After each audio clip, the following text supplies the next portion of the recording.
Assalamualaikum warahmatullahi wabarakatuh. Selamat siang, salam sejahtera bagi kita semua. Perkenalkan, nama saya Lutfiah Kurniawati. Saya salah satu dosen dari Universitas Teknologi Sumbawa, Fakultas Psikologi dan Humaniora, Program Studi Sastra Indonesia. Saya diberi tugas untuk mengapu mata kuliah analisis kualitatif. Adapun pemaparan mata kuliah analisis kualitatif adalah kemampuan melakukan riset penelitian. Kompetensi ini menjadi penting karena perkembangan ke depan menuntut lulusan untuk memiliki kemampuan penelitian dan analisis. Pembuatan semua keputusan dan kebijakan penelitian harus berbasis data hasil penelitian. Adapun tujuan mata kuliah analisis kualitatif adalah agar mahasiswa dapat memiliki kemampuan handal dalam melakukan penelitian kualitatif, dan mahasiswa yang bersangkutan juga dapat memiliki kemampuan memahami, menganalisis, dan memberi solusi terhadap permasalahan yang terjadi. Adapun CPL dari program studi meliputi menjunjung tinggi nilai kemanusiaan dalam menjalankan tugas berdasarkan agama, moral, dan etika, mampu menyusun proposal, melakukan penelitian dan analisis, serta menyusun laporan penelitian kualitatif, mampu mengaplikasikan teknik analisis kualitatif untuk penelitian, mampu melakukan penelitian kualitatif di lapangan. Mahasiswa mampu menyusun laporan analisis kualitatif. Mahasiswa mampu melakukan analisis kualitatif secara jujur, cermat, objektif, dan valid. Mahasiswa mampu bekerja sama dalam satu tim. Mahasiswa mampu memahami dan berempati pada orang lain. Adapun 5 CPMK dari CPL program studi meliputi CPMK pertama, mampu menyusun proposal. Yang kedua, mampu melakukan penelitian. Yang ketiga, mampu menganalisis penelitian. Yang keempat, mampu mengaplikasikan teknik analisis kualitatif untuk penelitian, dan mampu menyusun laporan penelitian kualitatif di lapangan. Dari CPMK, ada beberapa sub CPMK yang berjumlah 15 sub CPMK.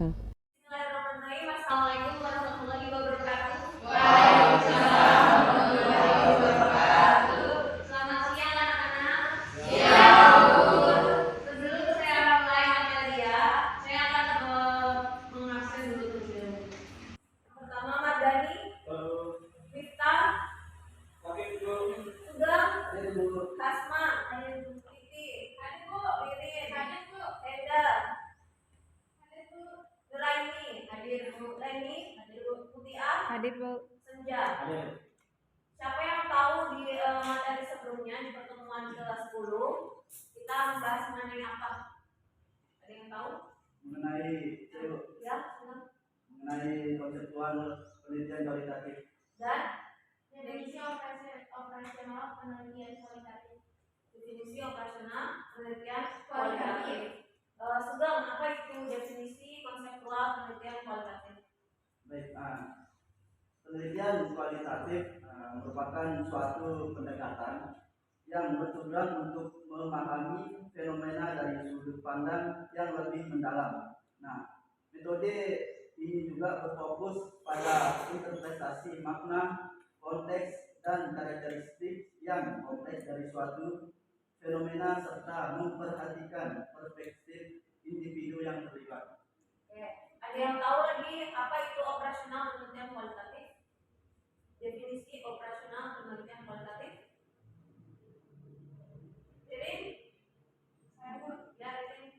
Definisi operasional variabel adalah definisi yang didasarkan pada sifat yang mudah diamati, mempunyai rumusan yang jelas dan pasti, serta tidak membingungkan. Definisi operasional merupakan unsur penting dalam penelitian karena melalui definisi operasional variabel, maka seorang peneliti menyusun dan membuat alat ukur data yang tepat dan akurat. Oke, jadi kalian sudah paham ya, di pertemuan sebelumnya kita membahas mengenai definisi konseptual dan definisi operasional kualitatif. Jadi di pertemuan ke-11 ini kita akan membahas mengenai teknik pengumpulan data dari penelitian kualitatif. Ada yang pernah tahu mempelajari mengenai teknik pengumpulan data? Sudah ada yang pernah mendengar teknik pengumpulan data dari penelitian kualitatif? Sudah ya. Nah, di sini saya akan menjelaskan mengenai metode pengumpulan data.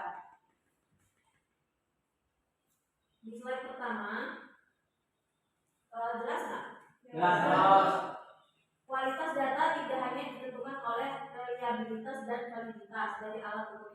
tapi juga ditentukan oleh bagaimana cara pengumpulannya. Nah, ada beberapa aspek dalam proses pengumpulan data. Yang pertama, data apa yang dikumpulkan. Yang kedua, dengan apa data ini dikumpulkan. Yang ketiga, dari mana data akan dikumpulkan.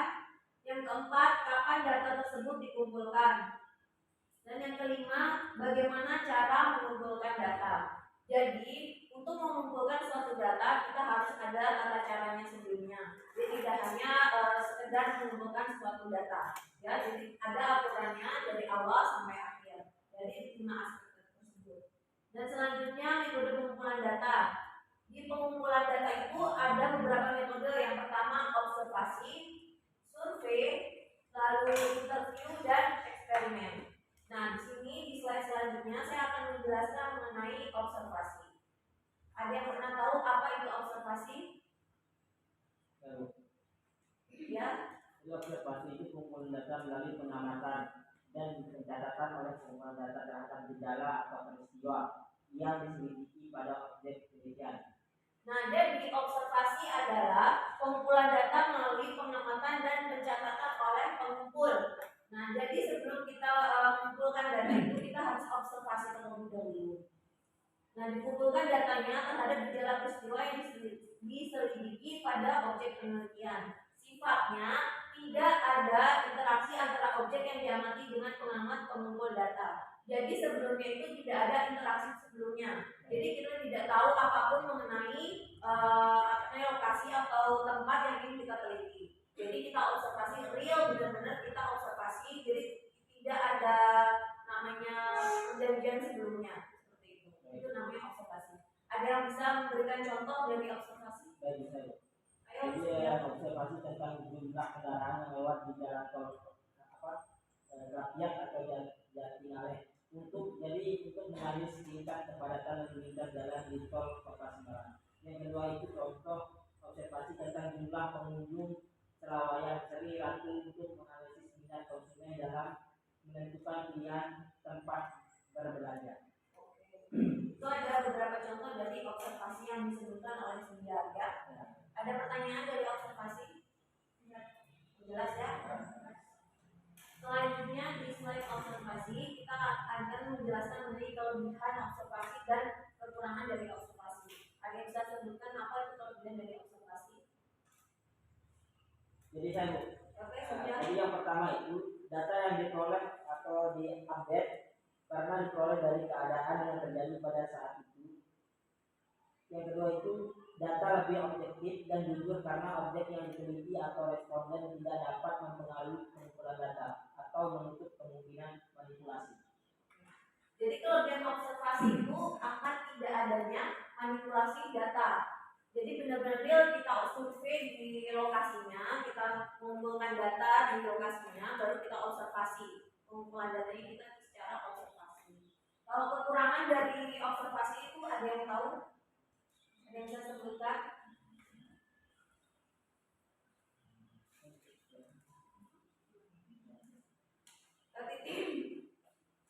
Kekurangan dari observasi? Saya adapun kelemahan dari observasi itu yang pertama itu memerlukan banyak waktu, yang kedua tidak dapat digunakan untuk pengumpulan data masa lalu dan masa mendatang. Terus yang ketiga tidak dapat digunakan untuk pengumpulan data yang berkaitan dengan sikap dan motivasi serta perilaku responden. Itu adalah kelebihan dan kekurangan dari observasi. Ada pertanyaan mengenai observasi? Jelas ya. Lalu kita masuk ke bagian selanjutnya.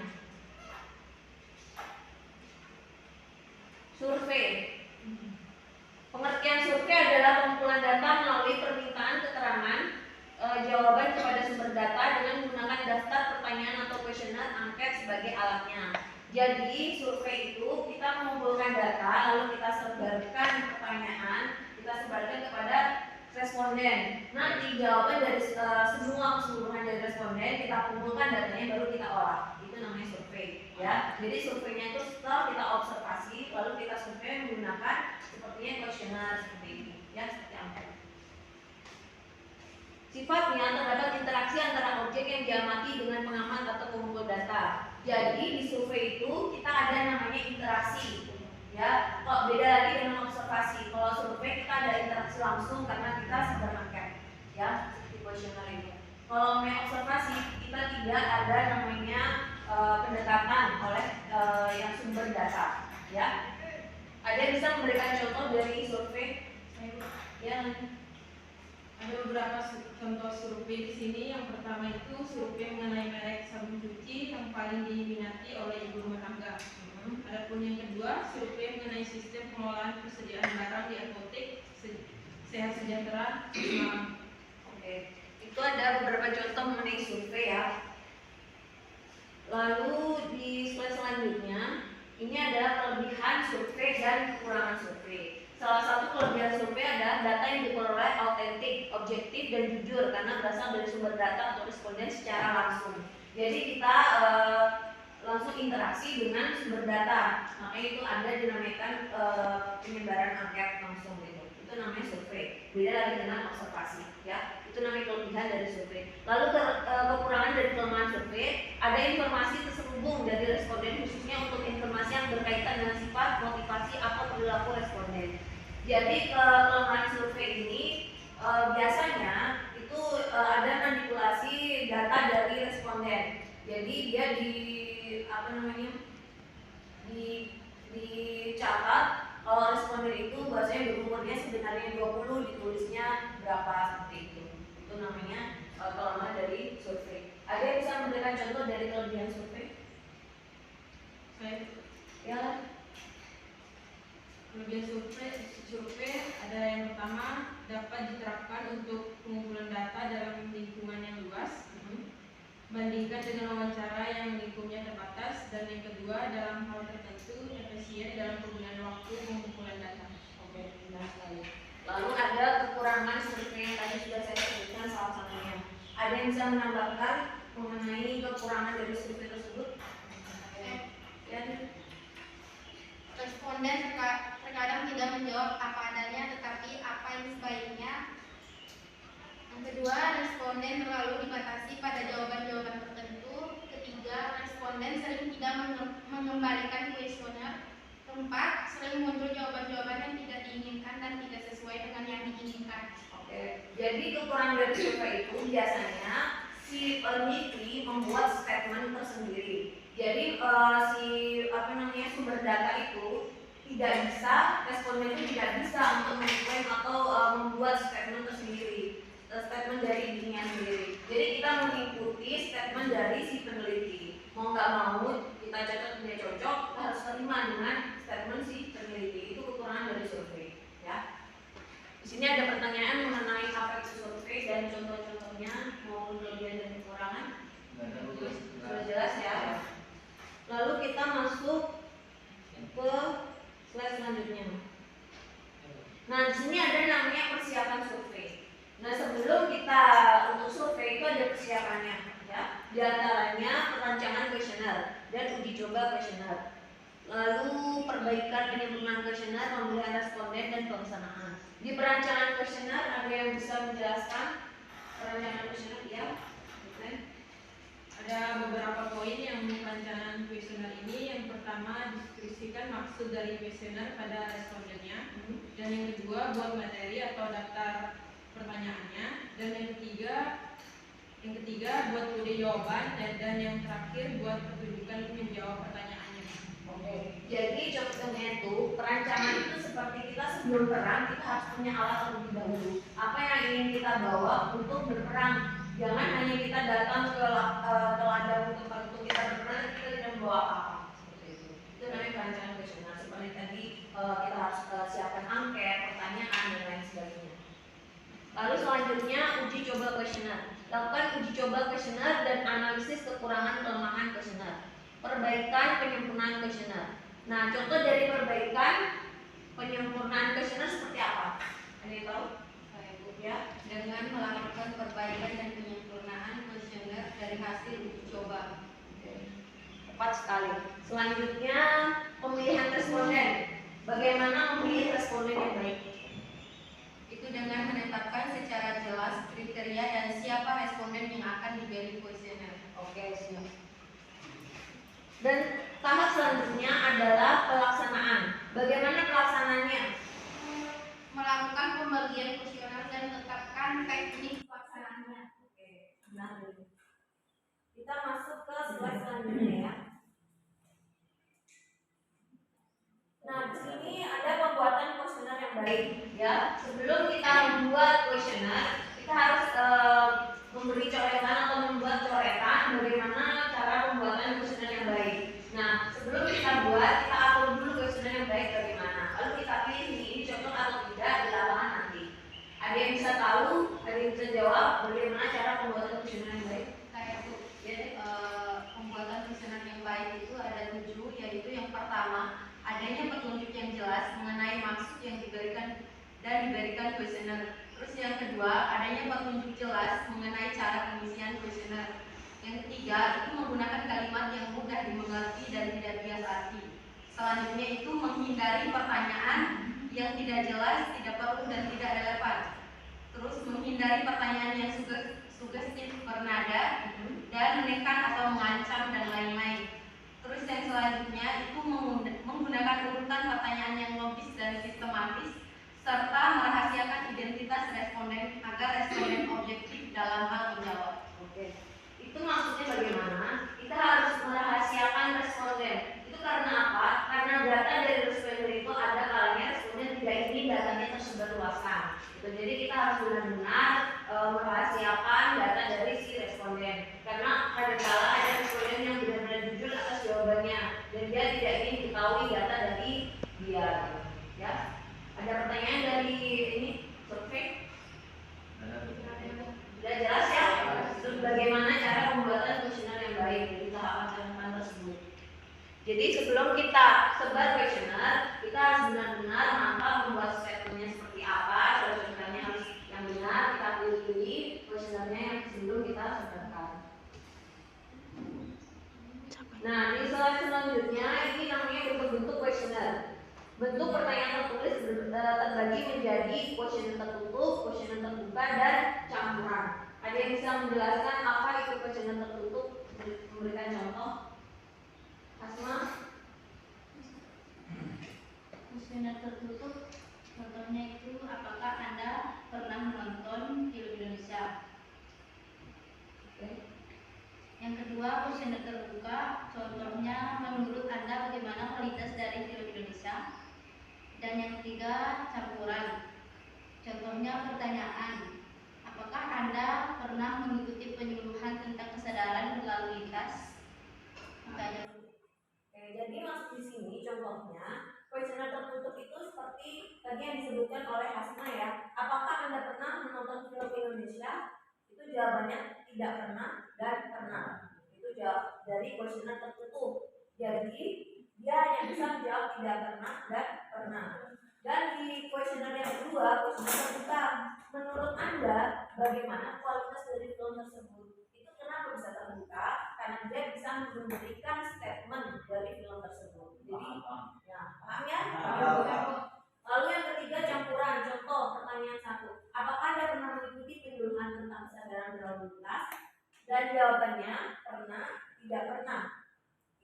Itu hampir sama dengan kuesioner tertutup. Tapi di kuesioner campuran itu dia bisa dicampur antara kuesioner tertutup dan terbuka. Ya, jadi nanti untuk penyebaran angka itu kita bisa memberikan kuesioner itu dari 2 macam, 3 macam. Jadi kuesioner terbuka, kuesioner tertutup, dan campur. Di sini ada pertanyaan? Ada jelas ya? Nah, lalu di slide selanjutnya ini mengenai isi pertanyaan kuesioner. Yang pertama, pertanyaan tentang fakta. Yang kedua, pertanyaan tentang pendapat dan sikap responden terhadap sesuatu. Dan yang ketiga, pertanyaan tentang informasi. Pertanyaan ini menyangkut apa yang diketahui oleh responden. Dan yang keempat, pertanyaan tentang persepsi diri. Pertanyaan ini diarahkan untuk mengetahui perilaku responden dalam hubungan dengan yang lain. Nah, di sini dijelaskan isi dari pertanyaan kuesioner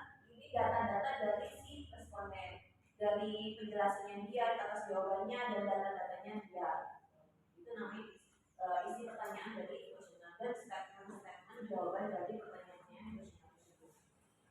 Ada pertanyaan dari isi pertanyaan kuesioner?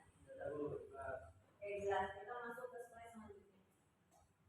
Interview.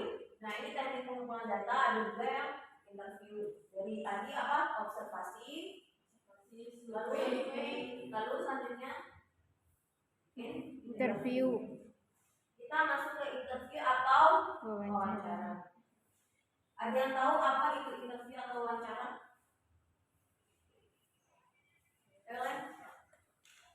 Interview atau wawancara adalah pengumpulan data melalui tatap muka dan tanya jawab langsung antara pewawancara dan dengan respondennya atau sumber data.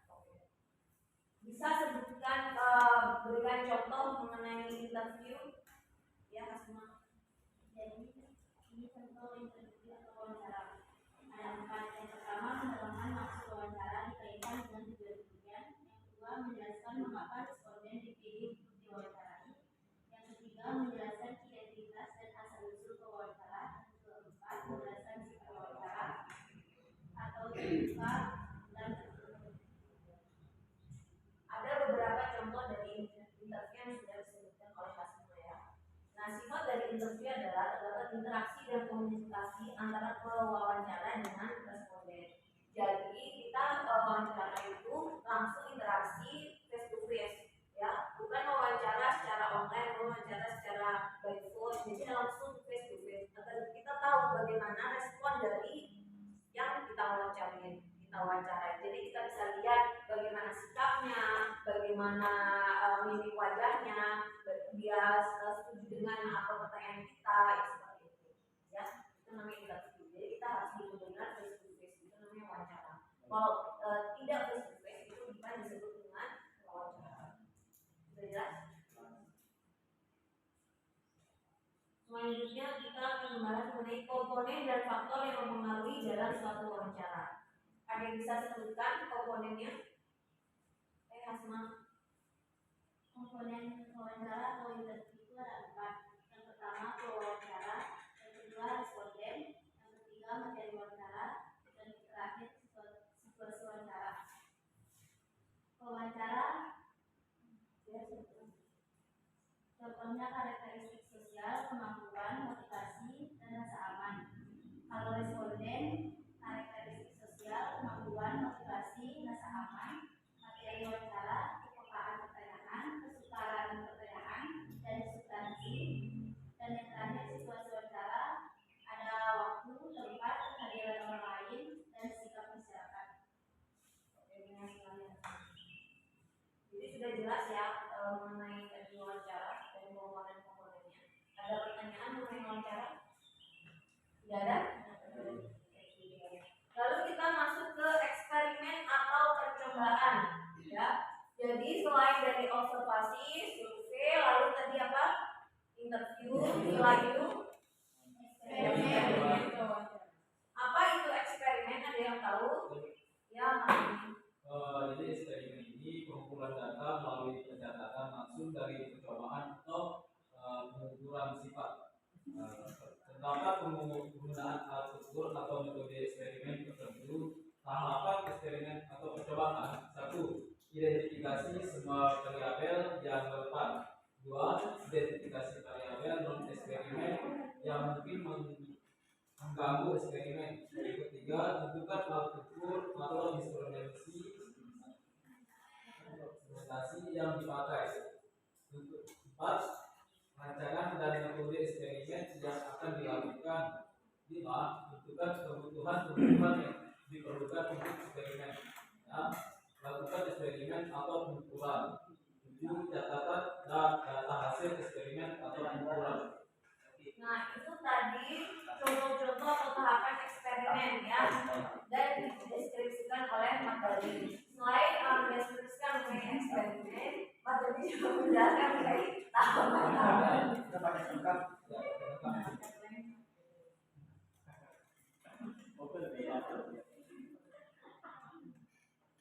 Nah, di situ tadi penjelasan dari eksperimen. Ada pertanyaan mengenai eksperimen? Tidak ada, Bu. Oke, Bu. Jadi sudah jelas ya apa itu dari observasi, lalu survei, lalu wawancara atau interview, dan selanjutnya eksperimen. Dari 4 tadi teknik pengumpulan data, ada yang belum jelas? Lalu kita masuk ke pengolahan data dan analisis data. Ada yang bisa jelaskan apa itu pengolahan dan analisis data? Ya, yang dimaksud dengan pengolahan dan analisis data yaitu setelah data dikumpulkan, selanjutnya itu akan dilakukan pengolahan dan analisis data. Kegiatan analisis data ini dimaksudkan untuk memberi arti dan makna pada data serta berguna untuk memecahkan suatu masalah dalam penelitian yang sudah dirumuskan. Sebelum analisis data dilakukan, maka data itu akan perlu diolah terlebih dahulu. Oke, jadi maksudnya pengolahan data dan analisis data. Jadi tahapannya yang sebelumnya ini kan teknik pengumpulan data. Jadi data itu kita kumpulkan secara mentah, lalu kita olah. Ya, jadi setelah kita kumpulkan data, lalu kita olah menjadi analisis data atau pengolahan data seperti itu. Dari semua materi yang saya jelaskan dari awal sampai akhir, ada pertanyaan? Sudah jelas ya? Nah, jadi ini materi mengenai teknik pengumpulan data. Ya, dari tadi apa? Observasi, survei, Oke, jadi sudah jelas ya dari 4 tahap ya teknik pengumpulan data. Dan nanti di pertemuan selanjutnya kita akan membahas mengenai pengolahan data dan analisis data. Mungkin cukup sekian materi dari saya pada hari ini ya. Terima kasih atas kedatangannya dan pengertiannya. Terima kasih. Wassalamualaikum warahmatullahi wabarakatuh. Waalaikumsalam.